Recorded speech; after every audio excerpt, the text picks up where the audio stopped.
Om Namo Bhagavate Vasudevaya.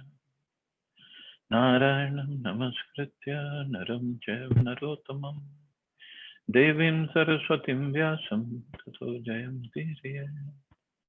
Nashtaprayeshu Bhadreshu Nityam Bhagavata Sevaya. Bhagavati Uttam Shloke Bhaktir Bhavati Naishtike. So continuing with the discussion on Srimad Bhagavatam, Canto 4, Chapter 24, chanting the song sung by Lord Shiva, text number 13 onwards. Prachin barhi shahaputra shatdrutyam dasha bhavan tulyanam vrataha dhar sarve dharmasnataha prachetasaha. King Prachin Barhi begot 10 children in the womb of Shatadruti. All of them were equally endowed with religiosity, and all of them were known as the Prachetas. So Prachetas was a group of children. So 10 children, together they were called Prachetas. The word Dharma Snataha is significant, for the 10 children were all merged in the practice of religion. In addition, they possessed all good qualities. One is supposed to be perfect when one is perfectly religious, perfect in the execution of one's vows to render devotional service, perfect in knowledge, perfect in good behavior, and so on. All the Prachetas were on the same level of perfection.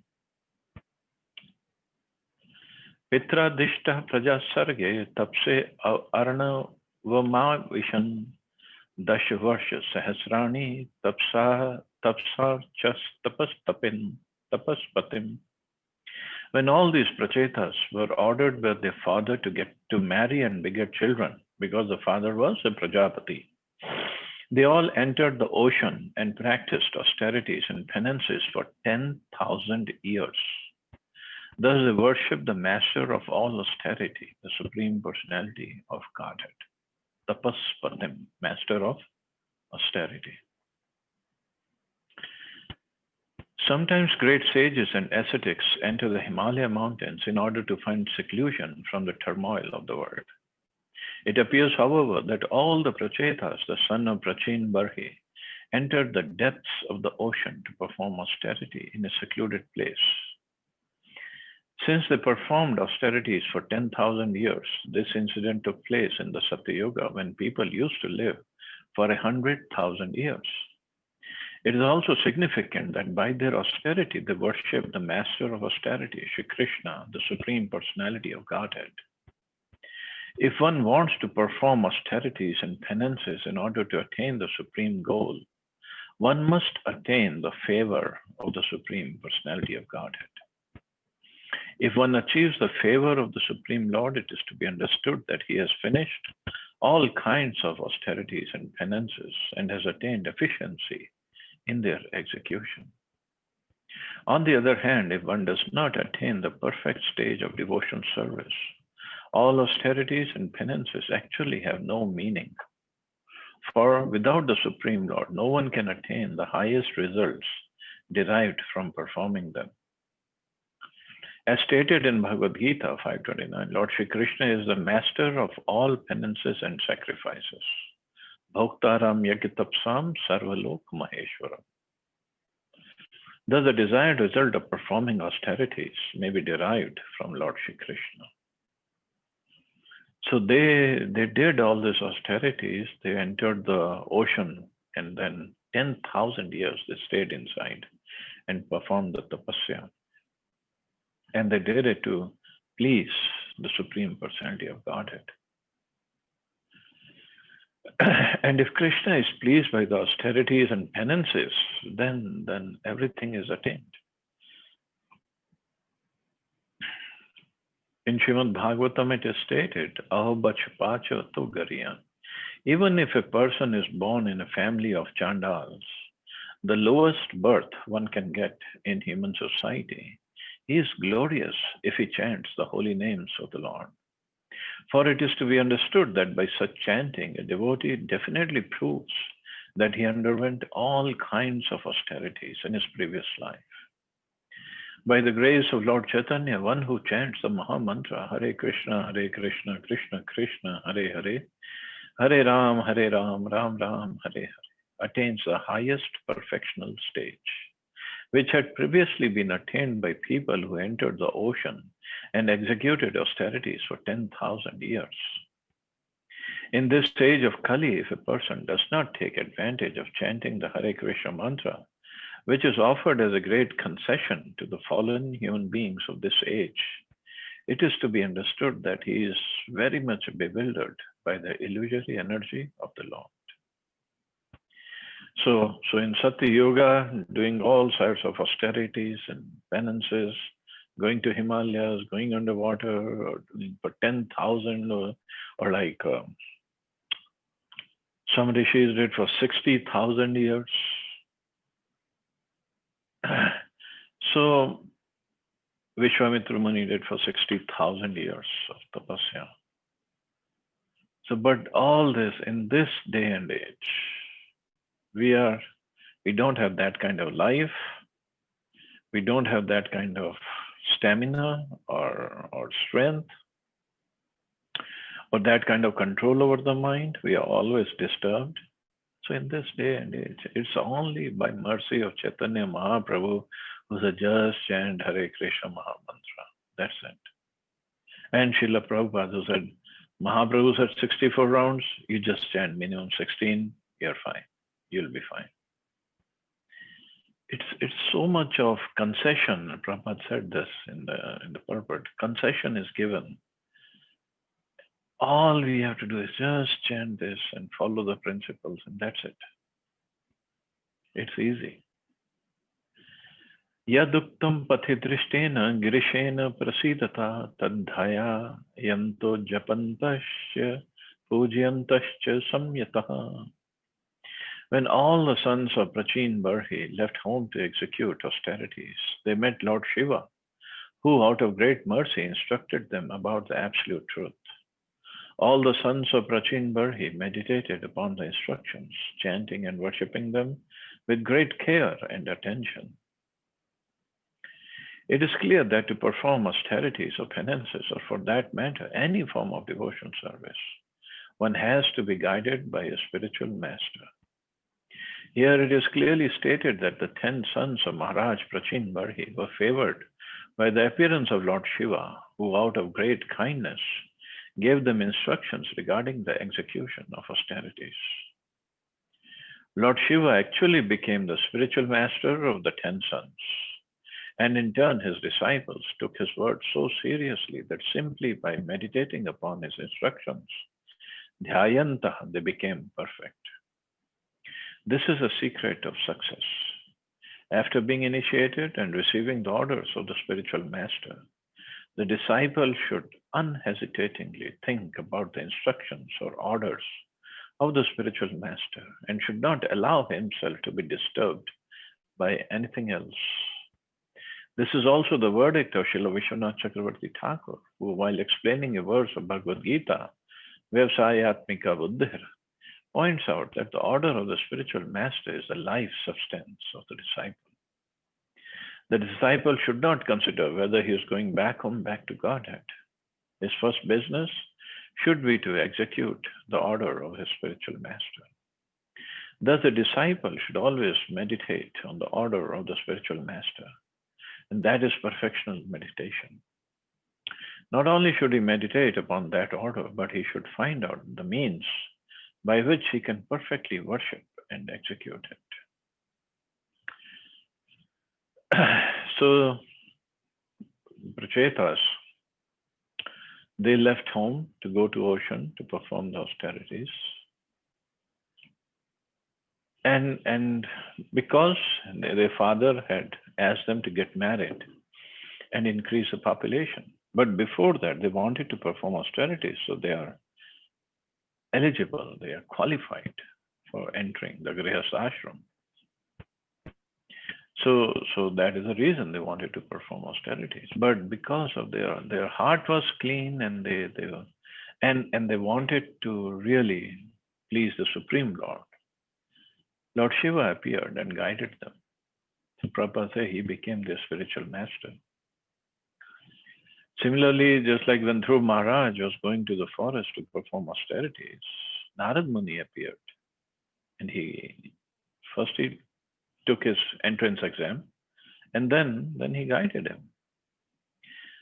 So what Prabhupada is saying that if we are sincere in our heart, serious, that I want to attain the Supreme Lord, Krishna will make arrangement for a spiritual master to enter in your life to guide us properly.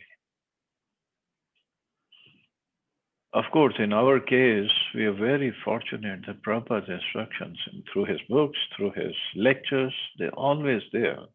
Through his followers, Prabhupada's instructions are always there for us to lead a proper spiritual life. So that way, we can rest assured that we are on the right path, guided by none other than Srila Prabhupada through his books.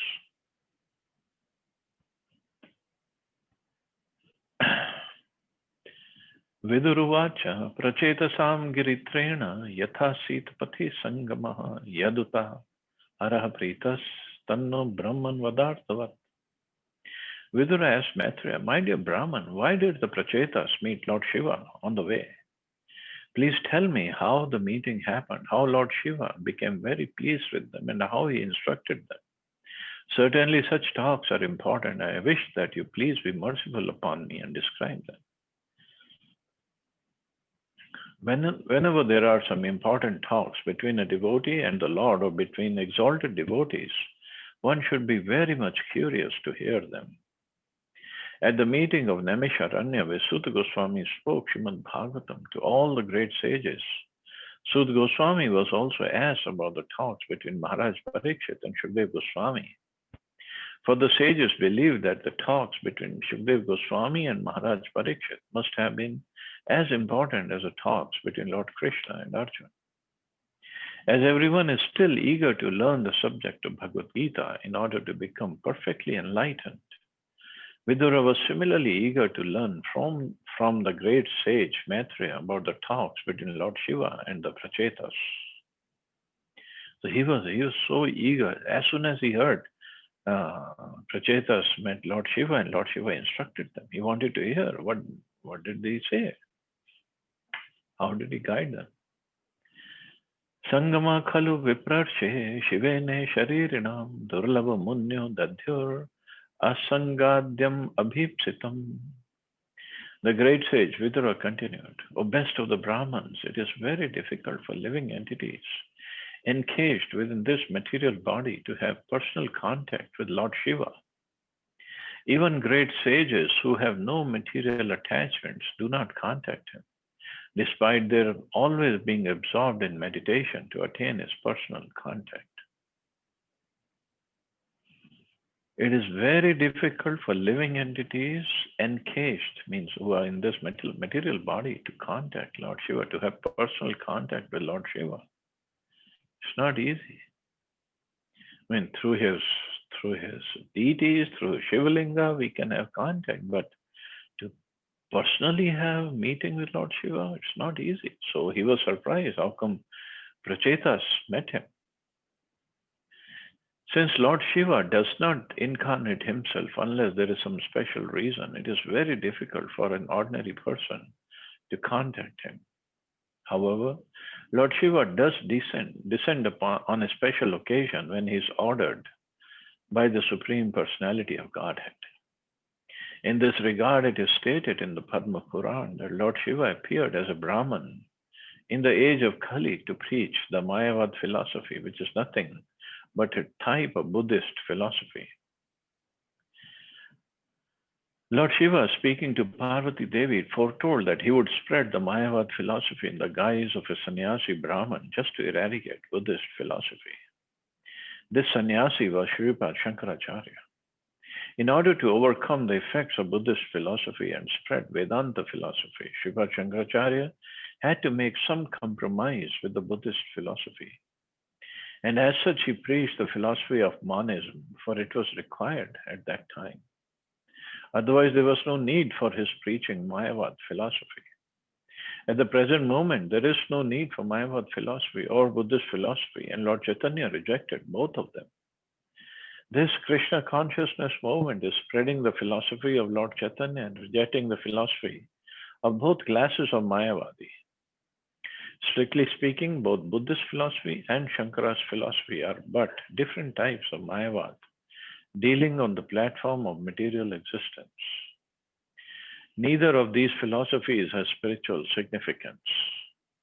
There is spiritual significance only after one accepts the philosophy of Bhagavad Gita, which culminates in surrendering unto the Supreme Personality of Godhead. Generally, people worship Lord Shiva for some material benefit, and although they cannot see him personally, they derive great material profit by worshipping him. So it is very difficult to see Lord Shiva until he is ordered by the Lord to appear and do some special service. And Prabhupada talks about Shankaracharya. So he came as Shankaracharya to give this Mayavad philosophy, which is nothing but a different form of Buddhist philosophy. But they both are, like Prabhupada says, they're different types of Mayavad dealing on the platform of material existence. Neither of these philosophies has spiritual significance.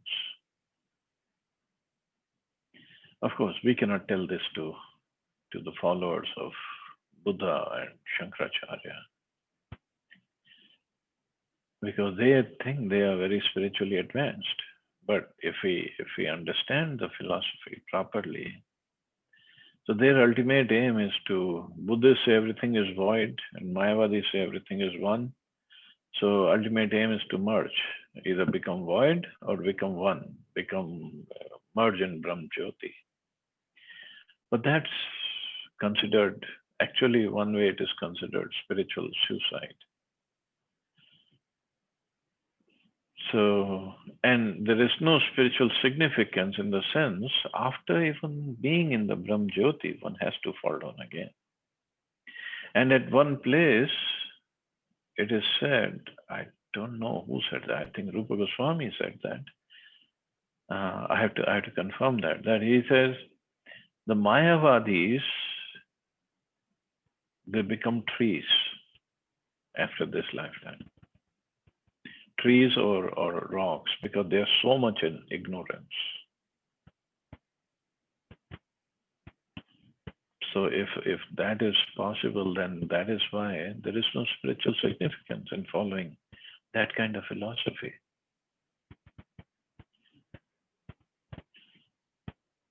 Atma Ramo api yastvasya lokakalpasya radhase shaktya yukto vicharati gaurya bhagwan bhava. Lord Shiva, the most powerful demigod, second only to Lord Vishnu, is self-sufficient. Although he has nothing to aspire for in the material world, for the benefit of those in the material world, he is always busily engaged everywhere and is accompanied by his dangerous energies like goddess Kali and goddess Durga. Lord Shiva is known as the greatest devotee of the Supreme Personality of Godhead. He is known as the best of all types of Vaishnavas, Vaishnavanam Yatha Shambhu. Consequently, Lord Shiva has a Vaishnava Sampradaya, the disciplic succession known as the Rudra Sampradaya. Just as there is Brahm Sampradaya coming directly from Lord Brahma, the Rudra Sampradaya comes directly from Lord Shiva. Lord Shiva is one of the 12 great personalities. These are the 12 great personalities in preaching God consciousness. The name Shambhu means Lord Shiva. His disciplic succession is also known as the Vishnu Swami Sampradaya, and the current Vishnu Swami Sampradaya is also known as the Vallabh Sampradaya. The current Brahma Sampradaya is known as Madhva Gaudiya Sampradaya. Even though Lord Shiva appeared to preach Mayavad philosophy at the end of his pastime in the form of Shankaracharya, he preached the Vaishnava philosophy, Bhaja Govindam, Bhaja Govindam, Bhaja Govindam, Mudamate. He stressed worshipping Lord Krishna or Govinda 3 times in this verse and especially warned his followers that they could not possibly achieve deliverance or mukti simply by word jugglery and grammatical puzzles. If one is actually serious to attain mukti, he must worship Lord Krishna. That is Sripad Shankaracharya's last instruction. So Shivji, as Prabhupada mentioned, he has a very unique and very wonderful position. He comes as Shankaracharya to give Mayavad philosophy, saying everything is one, we all are same, we all are God. And then he also comes, he is also the greatest devotee of Krishna. He has his own Vaishnava Sampradaya, known as Rudra Sampradaya, which is now known as Vallabh Sampradaya. Vallabhacharya being the main Acharya now.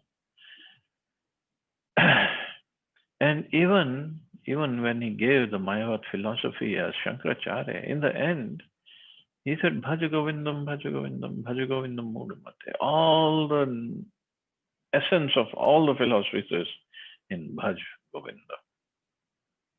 But what the Shankaracharya followers, they believe that he's not saying Govinda doesn't mean Krishna, Krishna. It means unborn, eternal within Krishna. So we should worship him. So that is their interpretation, which is a wrong one. But this is what Sripad Shankaracharya meant. So this special position of Lord Shiva is actually there because he's a Vaishnavanam Yatha Shambhu. He's the greatest devotee of Krishna. Herein it is mentioned that Lord Shiva is always accompanied by his material energy. Material energy, Goddess Durga or Goddess Kali, is always under his control. Goddess Kali and Durga serve him by killing all the asuras or demons. Sometimes Kali becomes so infuriated that she indiscriminately kills all kinds of asuras. There is a popular picture of Goddess Kali in which she wears a garland composed of the heads of the asuras and holds in her left hand a captured head and in her right hand a great khadaga or chopper for killing asuras. Great wars are symbolic representations of Kali's devastation of the asuras and actually conducted by the goddess Kali. Asuras tried to pacify the goddess Kali or Durga by worshipping her in material opulence. But when the asuras become too intolerable, goddess Kali does not discriminate in killing them wholesale. Asuras do not know the secret of the energy of Lord Shiva, and they prefer to worship goddess Kali or Durga or Lord Shiva for material benefit. Due to the demoniac character, they are reluctant to surrender to Lord Krishna.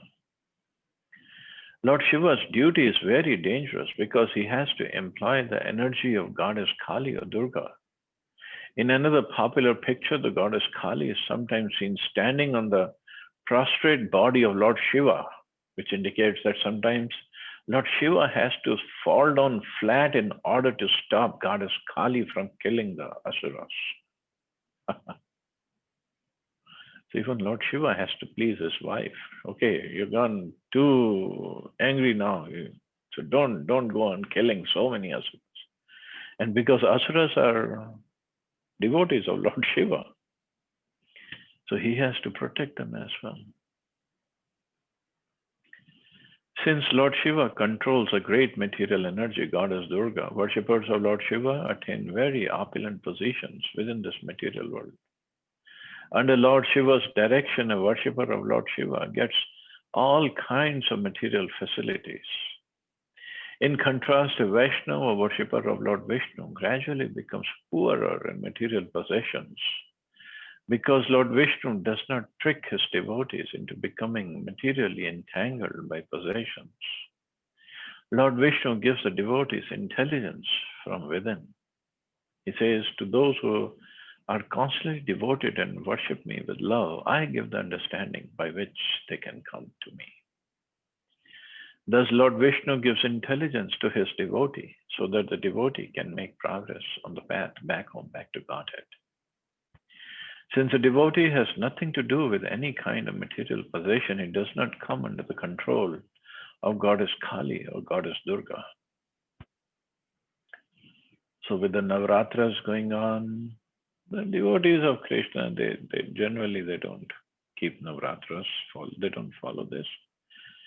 But if somebody wants to, understanding the position of Durga or Kali, that she is wife of Lord Shiva, and they both are devotees. They both are wonderful devotees of Krishna. In that mood, if somebody wants to worship Durga and follow this Navratras, it's okay. Or sometimes we follow because of family tradition is there. But that is okay, but we have to understand the position of Durga, Kali, and Shiva. Lord Shiva is also in charge of the Tamagun, or the mode of ignorance in this material world. His potency, the goddess Durga, is described as keeping all living entities in the darkness of ignorance.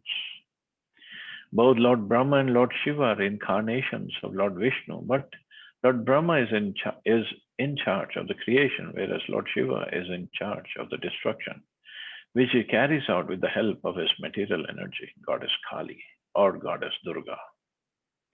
Thus, in this verse, Lord Shiva is described as being accompanied by dangerous potencies, Shaktya Ghorya, and that is the actual position of Lord Shiva.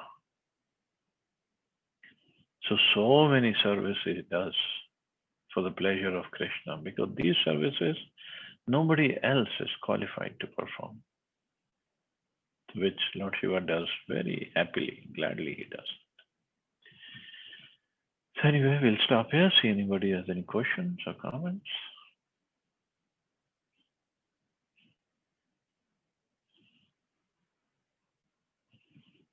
Hare Krishna, Prabhuji. Hare Krishna. Prabhuji, there is always a confusion. I mean, I get confused when we say, like you just mentioned, Lord Shiva is an incarnation of Krishna. And people say that he is a Janma. He doesn't have a birth. So it creates a confusion, Prabhuji. Well, so I think we discussed in second canto with the creation. So when Mahavishnu from his body, pores of his body, all these universes come. So when he glances the material universes, so the souls from his body, they enter these material universes. And the souls, all the jivas, living entities, they are carried by Sadashiv into the material universe. So the glance of Mahavishnu, the personification of that is called Sadashiv. So it's not that Sadashiv wasn't there before. That's why his name is Sada. Sada means always. But the personification of the glance is called as Sadashiv. So in a way, is incarnation of Vishnu. But like Brahma Samhita explains, Kshiram yathadadi vikara visheshi yoga. Just like a milk is transformed into yogurt by addition of a culture. So similarly, Lord Vishnu, when he glances over material nature, the glance comes in contact with the material modes of nature, especially this ignorance. So that becomes Sadashiva. And Sadashiva expands himself as Lord Shiva in each and every universe. Yes, Sadashiva is eternal. He lives in Kailash. So is Shivji. So even Brahma, when we say his incarnation, he's not that. Most of the times it's a living entity who takes the position of Brahma. Lord Shiva talks about it in this chapter only. But sometimes if there's no living entity eligible there, then Vishnu himself takes the position of Brahma. So that living entity who takes a form of Brahmaji, takes a position of Brahmaji, he's He is again specially empowered by Vishnu to take on this service of creation. So that way he's mentioned is an incarnation. Or he's also known as Guna Avatar. Guna Avatar means his incarnation to be in charge of mode of ignorance. Lord Shiva is for ignorance, Lord Brahma for passion. Is that okay? I'm still confused. Yeah. Thank you, Prabhuji. No. See, still okay. people And, generally one more see question, within Prabhuji. people generally see within the universe what is going on, but they don't understand what's behind the universe. Yeah, Prabhuji, one more question I have, that the philosophy difference between Vaishnavas and Shaivites. Mhm. Uh, Other religions, they do take advantage of this.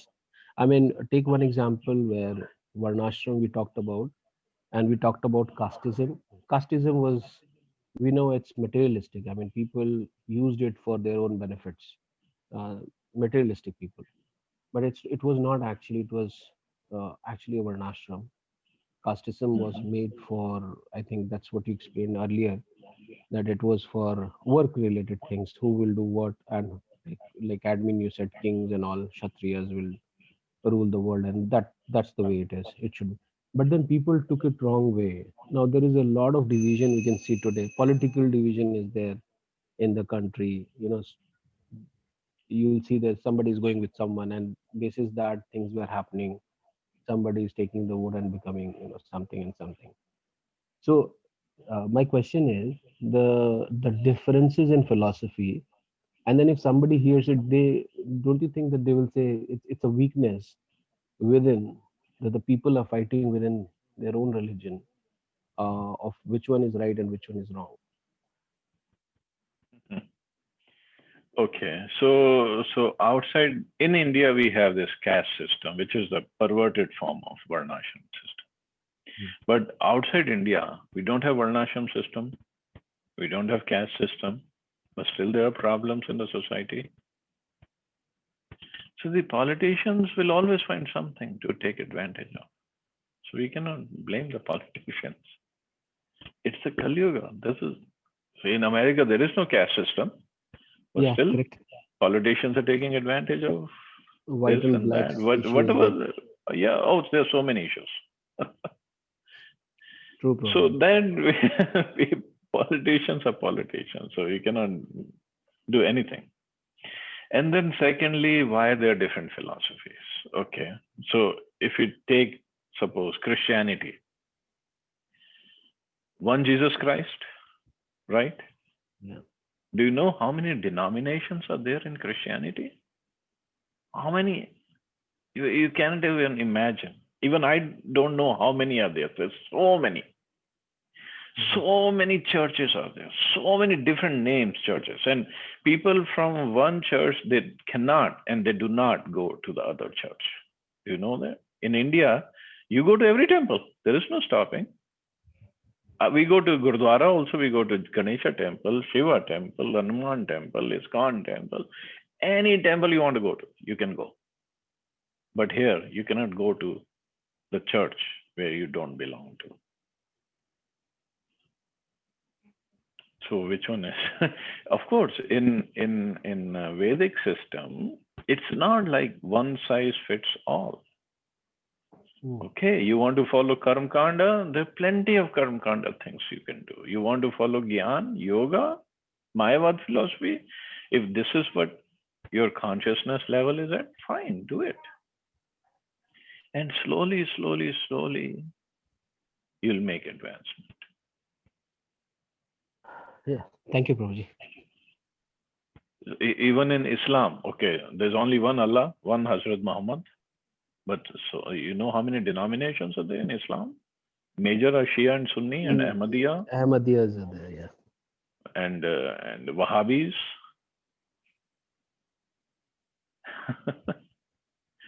So many. So this is Kali Yuga. This is the symptom of Kali Yuga. You cannot do anything. There'll Yeah. always be fighting, always be fighting. Thank you, Prabhuji, for explaining this. Yeah, Hare and in Krishna. fact, in India, I met a Christian girl. We were in the same class. She was from Kerala, and she told me that because she had moved from Kerala, she married this boy who was in Delhi. So she moved from Kerala to Delhi. There was no church of her denomination in Delhi at that time. So she could not go to any church in India. This is India. So then we asked, why didn't you go to some other church? Well, what's the big deal? She said, no, if I go to other church, then the church back in my village, they will not let my parents or my relatives enter that church. If they find out This I'm is going to some other unbelievable, church. Prabhuji. Then she told us, even we were surprised, how is it possible? They said, and then she said, then the church, and another thing, yeah. She said, if I marry a Hindu guy or anybody outside my community of church, outside my Christianity also either, then none of our family will even get a place to be buried when they die in the village, in that church. So we have to marry in our denomination only. I said, this is ridiculous. This is ridiculous. Shameful, I said, Prabhuji. it's at least Yeah. it's much better in America. You can marry anybody. Nobody bothers. Nobody cares. Yeah. This is how they are. And they talk about their problems in Hinduism. Today, Hindu, Prabhuji, today yeah. itself, like I go for a morning walk, and we had a discussion this morning, and I think it's written in Bhavishya Purana that about that Makkah place. That was a Shivlinga was there, and Yeah, it is so there. many You can see the pictures. yeah, but he was, he, I mean, by default he was a Hindu, but then he was not accepting it. He said that when Muslim invaded, they said the Hindus are dirty. I mean, they don't live nicely and all these things. So there is a problem, Prabhuji, actually with the knowledge. And this is what one statement I'd given, that it's just a 1400 years old religion, and you are comparing it with just one milestone, like 5,000 years back. It was the Dwapar Yuga, when Arjuna got this the Srimad Bhagavad from Krishna, and he was relating Ramji also in Dwapar Yuga. So see that, like, things that in Dwapar Yuga Ramji was there, like, so that's the problem with the knowledge. It was That's what it Treta is. Yuga. No? Lack of knowledge. Yeah, but still okay, bro. I Thank you. don't say I And will. that, I won't say I am complete at किस में? all. I am completely अच्छा, knowledgeable, but yeah, कौन सी बता? that's the thing. and that's the thing. No, that is why before कौन I C read बता? Prabhupada's book, even I didn't know anything. क्या क्या क्या? मैं हाँ कुछ. Before Prabhupada's books I read, I didn't know anything either. Only from Prabhupada's books I learned something. So it's very, very important to read Prabhupada's books. Exactly. Very Prabhuji. clearly, he has mentioned everything. I mean, people will push you for their knowledge, which is incorrect at times. But they say this is what I know, and you should accept it. They like that. Yeah, we'll accept if you tell us a source of that knowledge, not just out of thin air, you're pulling out this knowledge and telling me. Yeah. Anyways, thanks a lot, Prabhuji. I'm sorry for taking so much of time. No, that's okay. That's okay. Thank you, Prabhuji. So we'll stop here. You all have a safe and wonderful day. Hare Krishna. Hare Jai Krishna. Shri Prabhupada. Hare Krishna Prabhu ji. Hare Krishna.